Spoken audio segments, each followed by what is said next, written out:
Atenção! Vai começar agora uma teleaula de processos de fabricação do curso profissionalizante. Este módulo tem um total de 80 aulas. Hoje você vai assistir a teleaula número 20. Bons estudos!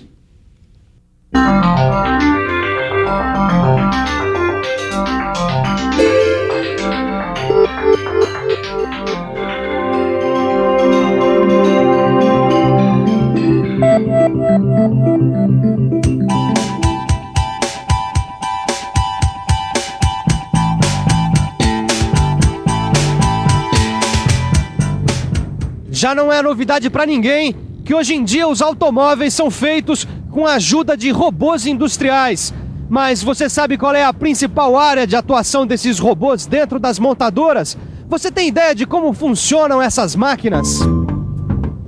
Pois os robôs industriais são o assunto de nossa teleaula de hoje. Você vai entender um pouco melhor como essas máquinas trabalham. Vai saber que tipo de atividade os robôs já estão desempenhando. E vai entender um pouco mais a íntima relação entre computadores e robôs. Eu tenho certeza que a alta tecnologia é um assunto que desperta o seu interesse. Por isso, fique ligado, porque a nossa teleaula está começando.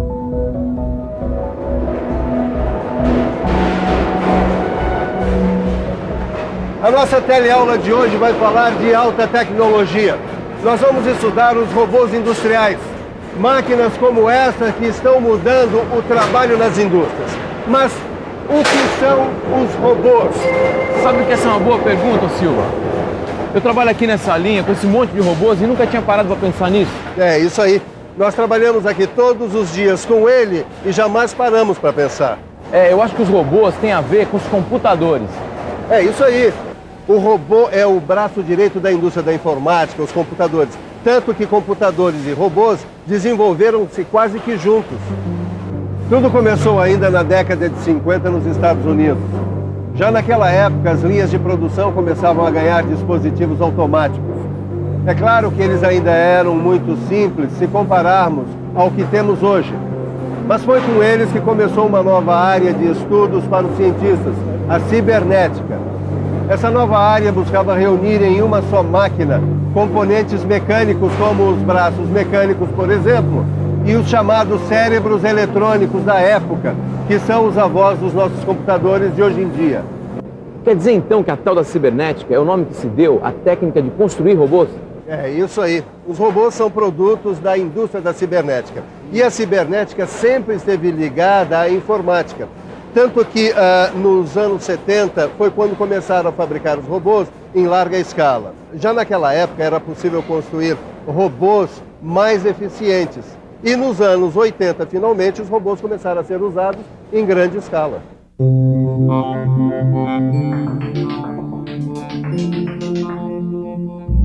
Os robôs são dispositivos mecânicos formados por peças móveis e articuláveis. O conjunto é controlado por computador. Os robôs desempenham diferentes funções. Um mesmo robô pode desempenhar várias funções. Para isso, basta que o computador que o controla seja reprogramado e que ele receba as ferramentas adequadas à nova função. Assim, um robô que trabalha como soldador pode desempenhar outras funções, como pintor, por exemplo. Peças móveis e articuláveis. O robô é formado por peças assim. Mas o que são exatamente essas peças móveis e articuláveis, hein, Silva? Se você reparar, o robô é composto de várias partes, como braço, antebraço, corpo, etc. Pois bem, cada uma dessas partes é acionada por um motor. É exatamente aí que os robôs ganham grande versatilidade. Um robô como esse tem sensores, pelo menos um para cada motor elétrico. São esses sensores que informam continuamente ao computador a posição de cada parte da máquina. Essa informação é processada pelo computador, que transmite ordens para que o robô corrija sua posição ou permaneça na mesma. É o computador, através dos sensores, que controla todos os movimentos do robô. Ananias? Nossa, eu sabia que a teleaula de hoje estava toda tecnológica, mas não sabia que você tinha arrumado um computador aqui para sua oficina. Tá vendo só, dona Marta? Eu estou modernizando tudo por aqui. Sabe como é que é? Os clientes estão cada vez mais exigentes, né? Não, eu não sou tão exigente assim. Eu só queria que você quebrasse meu galho. A minha máquina de lavar roupa pifou de novo. Queria que você desse uma olhada. Eu sei que você está ocupado com encomendas, clientes, mas se você pudesse dar uma olhadinha... Claro, dona Marta, vizinho é para isso mesmo. Agora, dá só um tempinho que eu estou olhando nesse livro aqui um pouquinho da história dos robôs industriais. Robôs industriais? É, os robôs que estão mudando a produção nas fábricas. Quer ver? Eu quero. Olha aqui, dona Marta. A história dos robôs industriais começa por volta de 1960, quando surgiu uma máquina projetada para carregar e descarregar peças. Com a tecnologia disponível na época, o robô não conseguia desempenhar funções mais complexas. Mas com a chegada do computador, os robôs ganharam muito mais autonomia. E hoje eles desempenham funções que eram impensáveis até pouco tempo atrás. Os robôs de hoje já conseguem carregar mais peso, têm movimentos mais precisos e mais rápidos que o do homem. É por isso que deu no jornal que os robôs estão substituindo não sei quantos operários. É isso mesmo. Os robôs vêm substituindo o trabalho humano cada vez mais em várias funções. Olha, eu estou aqui num ambiente de simulação industrial. Aqui, uma linha de produção industrial automatizada é estudada em detalhes por profissionais que depois vão utilizar esse conhecimento na indústria.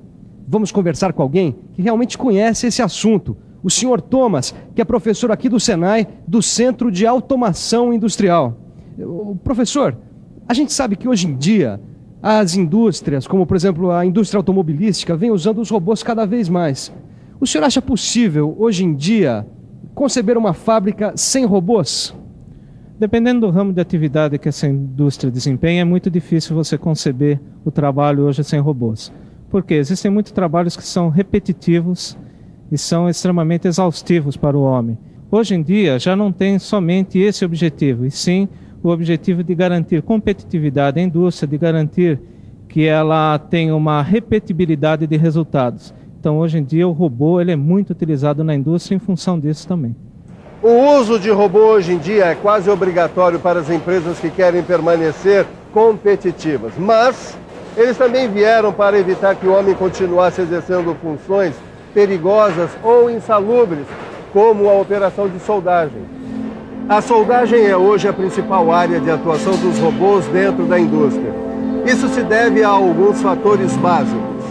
Os postos de soldagem são lugares inseguros e insalubres, com a presença de radiação luminosa e térmica, de gases e de fagulhas metálicas. Além das difíceis posições em que o soldador tinha que se colocar para fazer a soldagem num ponto específico da peça. E, finalmente, o trabalho de soldagem é muitas vezes repetitivo, o que leva o soldador à fadiga física rapidamente, diminuindo sua produtividade.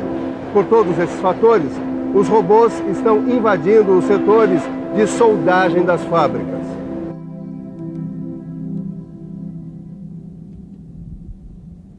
A partir da entrada dos robôs nas fábricas, as linhas de montagem passaram a se organizar de um modo diferente. Elas passaram a se organizar em células de produção robotizadas. Agora você imagine como a produtividade das empresas cresceu com a chegada dos robôs e com a consequente criação das células de produção. Cresceu? Mas como cresceu? Cresceu, sim. Pelo seguinte, cada computador que controla cada célula de produção se comunica com os outros. O resultado é uma linha de produção sem atropelos, sempre operando no mesmo ritmo e aproveitando ao máximo a capacidade produtiva das máquinas. Daqui a pouco as fábricas só vão ter robôs. Eles vão ficando cada dia mais sofisticados e daqui a pouco estão fazendo tudo em todas as áreas. Também não exagera. Não é agora que os robôs vão substituir o trabalho do homem integralmente, não. Mas parte do que você disse é bem verdade. A união entre os computadores e os robôs criou sistemas eficientes. Com o aprimoramento da informática, os computadores estão cada vez mais rápidos, cada vez com maior capacidade de armazenamento de dados. E é isso que torna possível nós termos hoje robôs que operam com uma precisão de mais ou menos 5 centésimos de milímetro. Ou seja, a variação que pode ocorrer entre um movimento e outro de um desses robôs não é maior que 1/10 de milímetro. Então não dá para competir com a máquina? Em algumas coisas realmente não dá para competir. Apesar disso, essa precisão ainda não é suficiente para permitir que o robô exerça funções como o abastecimento de máquinas de usinagem, por exemplo, que exigem uma grande precisão. O atual nível de precisão é bom para operações como soldagem e pintura. Mas não se iluda, do jeito como os computadores estão evoluindo, logo, logo essa precisão dos robôs vai estar ali bem próxima da precisão absoluta. Ananias, agora me explica uma coisa. Como é que o tal do robô aprende onde é que ele tem que soldar? Tá aí uma boa pergunta, dona Marta. Como é que o robô sabe o que tem que fazer?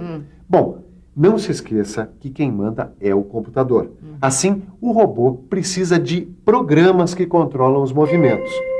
Teoricamente, esses programas deveriam ser escritos numa linguagem que pudesse ser entendida pelo robô e pelo computador. Eu disse teoricamente porque na prática isso nem sempre acontece.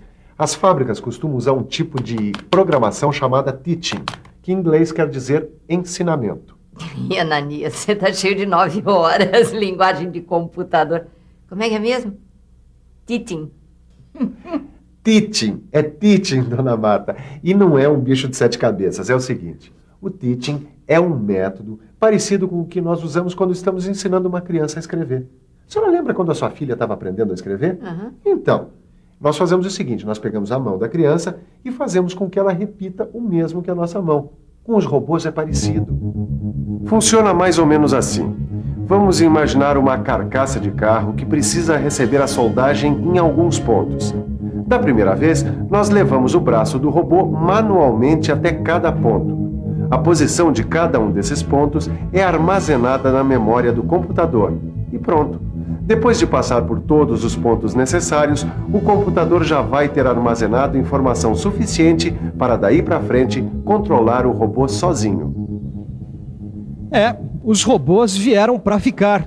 E com sua constante sofisticação, a tendência é que eles passem cada vez mais a ocupar novos espaços dentro das fábricas, que lutam para se manter atualizadas dentro de uma economia cada vez mais competitiva.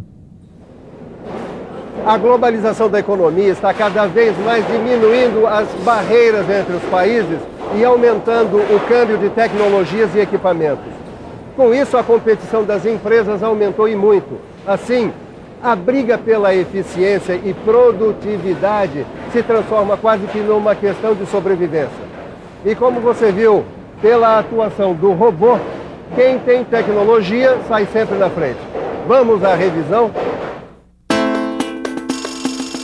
E atenção, se liga aí que é hora da revisão. Na teleaula de hoje, você aprendeu um pouco mais sobre os robôs. Viu como eles surgiram e como evoluíram nos últimos anos. Você viu também que os robôs são controlados por computadores que, ao mesmo tempo, controlam inúmeras outras operações. Você ficou sabendo quais as principais áreas de atuação dos robôs dentro das fábricas. É isso aí. E você não pode ficar para trás, hein? Com essa economia cada vez mais competitiva, a gente tem que estar sempre estudando, sempre se atualizando, sempre aprendendo coisas novas. Essa é a última aula desse módulo de processos de fabricação. E a gente espera que você tenha aprendido um pouquinho mais sobre fundição, processos de conformação mecânica e soldagem. Ô, Ananias, a minha roupa tá lá na máquina, vamos? Vamos sim. É isso aí, hein? Não se esqueça de aprofundar os seus conhecimentos. Bons estudos e até a próxima. Vamos, dona Marta.